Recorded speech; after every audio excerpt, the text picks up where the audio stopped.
Hey there, Opera GX fans! Want to switch up your browser's language and make it truly your own?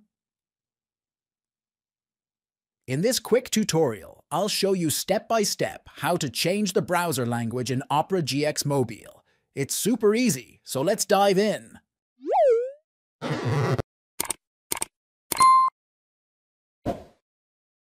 Here's how to change the browser language in Opera GX Mobile. Launch the app on your mobile device. Tap the menu icon and select Settings. Scroll down and look for the Language section under Browser Settings or a similar category.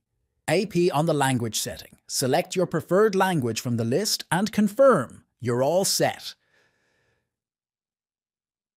The browser will now display menus and settings in your selected language. And that's it. You've successfully changed the browser language in Opera GX Mobile. If this video helped, don't forget to like, comment, and subscribe for more quick tutorials. Thanks for watching.